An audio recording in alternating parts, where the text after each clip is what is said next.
Assalamualaikum warahmatullahi wabarakatuh. Salam sejahtera untuk kita semua, kepada yang terhormat Bapak Syahrul Khairil, serta teman-teman yang saya banggakan. Sebelumnya, izinkan saya untuk memperkenalkan anggota kelompok saya, yaitu kelompok 3, kami dari Universitas Tanjung Pura, Fakultas Teknik, Prodi Teknik Elektro. Anggota saya terdiri dari Salstabita, yaitu saya sendiri, Maximaria Devirianti, Rahmadia, Liliani, dan yang terakhir Junianti. Pada kesempatan kali ini, kami akan mempresentasikan hasil dari tugas kami yang berjudul Merkuri dan Baterai Perak untuk memenuhi tugas elektrokimia. Untuk mempersingkat waktu, marilah kita langsung ke materi.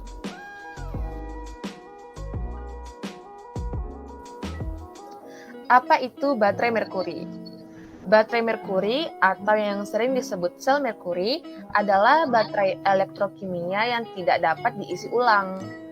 Biasanya baterai ini digunakan untuk jam tangan, alat bantu dengar, kalkulator, dan masih banyak lagi kegunaannya. Bagaimana dengan sejarah singkatnya? Baterai merkuri sendiri sudah ada lebih dari 100 tahun yang lalu. Baterai ini tidak terlalu populer sampai tahun 1990-an. Baterai merkuri populer di perangkat seluler selama sampai setelah Perang Dunia Kedua. Mereka diproduksi dalam ukuran kecil dan lebih besar. Biasanya digunakan di jam tangan, radio, dan remote control. Mereka menjadi sangat populer karena tegangannya yang sangat stabil, sekitar 1,3 volt. Kapasitas mereka juga jauh lebih besar dibandingkan dengan baterai dengan ukuran yang sama. Selama bertahun-tahun, hal ini yang membuatnya sangat diincar oleh para fotografer. Karena baterai merkuri sangat handal mengeluarkan daya yang stabil selama eksposur dan menghasilkan gambar yang tajam dan indah. Selanjutnya ke materi penjabaran baterai merkuri yang akan disampaikan oleh Maximaria. Kepada Maximaria, saya persilahkan. Baiklah, terima kasih kepada rekan saya Salwa karena sudah memberikan kesempatan kepada saya untuk menjelaskan penjabaran sel merkuri. Sel merkuri terdiri dari katoda merkuri oksida dan anoda seng dengan elektrolit kalium hidroksida.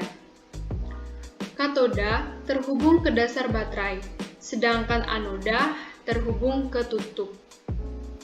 Perangkat seperti peralatan fotografi yang menggunakan baterai merkuri dirancang agar elektron dapat mengalir dari anoda melalui tutupnya, melalui sirkuit apapun di perangkat, dan kemudian kembali ke dasar dan menyelesaikan rangkaian, tetapi mencegah bahan kimia di sisi yang berlawanan bercampur dan bereaksi. Baterai ini memiliki rentang hidup yang terbatas, karena reaksi tidak dapat dengan mudah dibalik. Dimulai dengan pasukan merkuri oksida di katoda dan logam seng di anoda. Bahan kimia ini secara bertahap berubah menjadi merkuri cair dan seng oksida saat daya diambil dari sel. Setelah kembali menjadi reaktan awal di dalam baterai. Sebaliknya, setelah digunakan, baterai dibuang dan yang baru digunakan. Sekian dari saya, selanjutnya saya persilahkan kepada rekan saya Juni untuk menjelaskan materi selanjutnya. Baik, terima kasih kepada Maria. Saya akan menjelaskan materi tentang reaksi kimia individu dalam baterai merkuri. Pada sebuah baterai terjadi proses elektrolisis di anoda dan katodanya.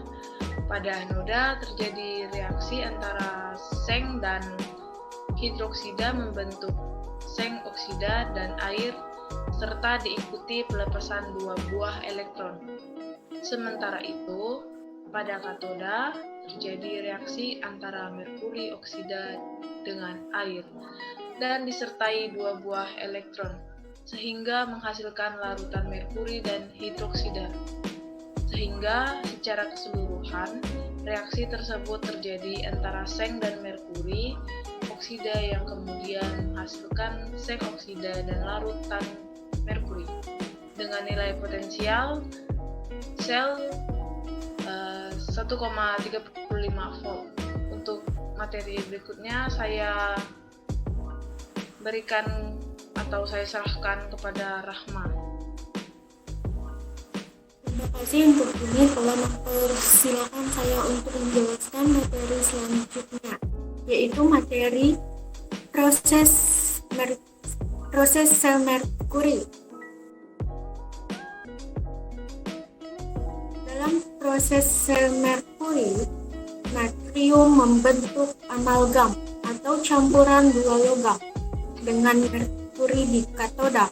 Amalgam ini bereaksi dengan air dalam reaktor terpisah yang disebut dekomposer, di mana gas hidrogen dan larutan soda api pada 50% dihasilkan. Karena air garam biasanya disirkulasi ulang, garam padat diperlakukan untuk menjaga saturasi air garam. Air garam pertama-tama dideklorinasi dan kemudian dimurnikan dengan proses presipitasi filtrasi. Proses sangat murni. Klorin bersama dengan sedikit oksigen umumnya dapat digunakan tanpa pemurnian lebih lanjut. Dari ketiga proses tersebut, proses merkuri paling banyak menggunakan listrik, tetapi tidak diperlukan uap untuk mengonsentrasikan larutan kaustik. Penggunaan merkuri menuntut tindakan pencegahan pencemaran lingkungan. Juga, merkuri harus dihilangkan dari gas hidrogen dan larutan soda kaustik. Saat ini, penggunaan produksi klor alkali berbasis merkuri telah dihentikan dan teknologi ini tidak lagi digunakan di Eropa. Berikutnya, kelebihan dan kelemahan dari merkuri.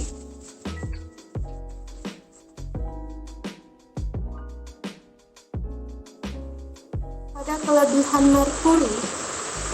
merkuri memiliki ukuran kecil, potensial yang besar. Contohnya, pertama, di bidang pertanian, merkuri digunakan sebagai fungisida.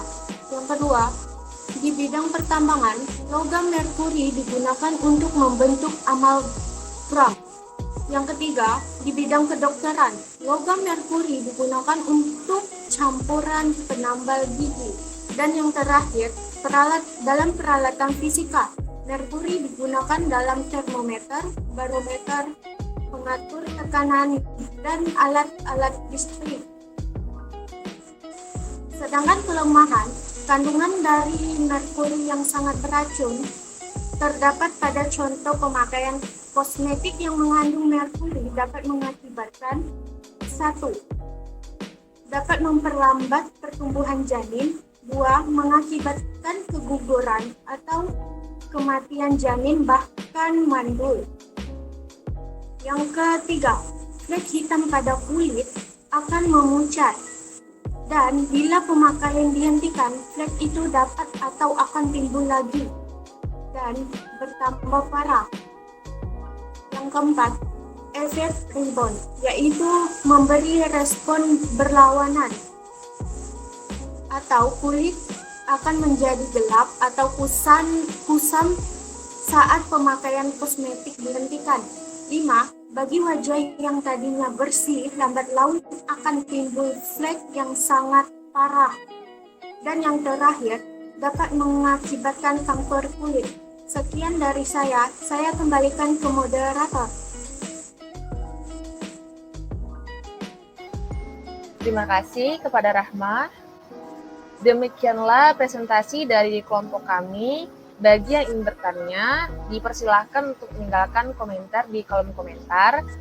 Kami memohon maaf apabila jika ada salah kata, baik yang disengaja maupun tidak disengaja. Sekian dari kami dan terima kasih.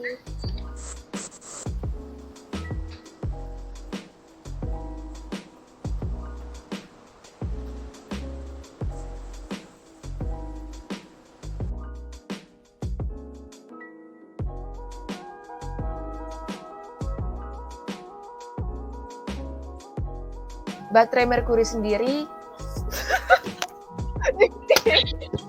jangan ketawa aja. Gimana? Bunyi HP-nya nggak di silent, buset. Aku dari sejarah singkat ya.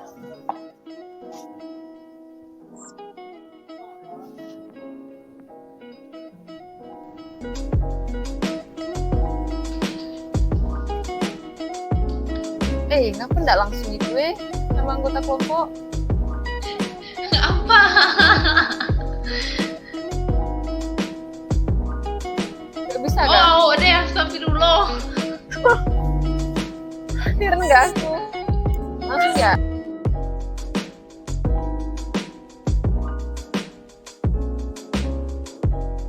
Salwa, nggak ada suara.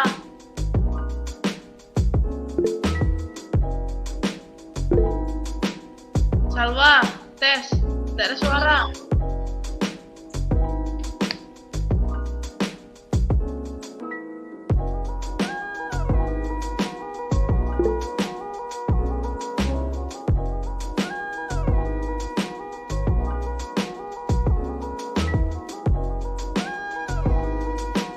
Gambar yang tajam dan indah.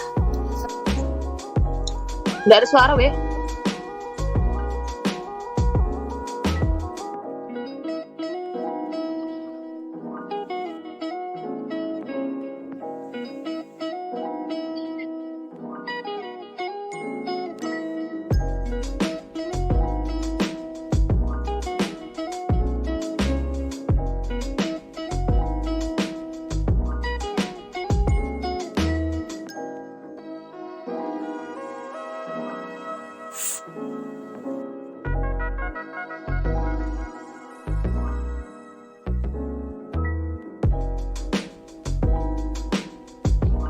Baiklah, terima kasih kepada Mas Maria. Saya akan melanjutkan materi berikutnya, yaitu materi tentang reaksi kimia individu dalam baterai merkuri.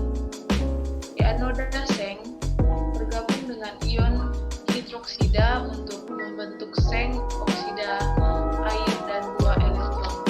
Dapat dilihat di monitor berikutnya. Di katoda merkuri oksida reaksi dengan air dan 2 elektron membentuk ion merkuri dan hidroksida. Dapat dilihat di monitor. Dan yang paling terakhir, oleh karena itu reaksi keseluruhan untuk sel adalah dapat dilihat di monitor juga. Mungkin hanya sekian yang dapat saya sampaikan. Untuk materi berikutnya saya sampaikan kepada Rahma. Terima kasih untuk Juni sudah memberi saya kesempatan untuk menjelaskan materi selanjutnya, yaitu proses sel merkuri. Dalam proses sel merkuri, natrium membentuk amalgam atau campuran 2 logam dengan merkuri di katoda.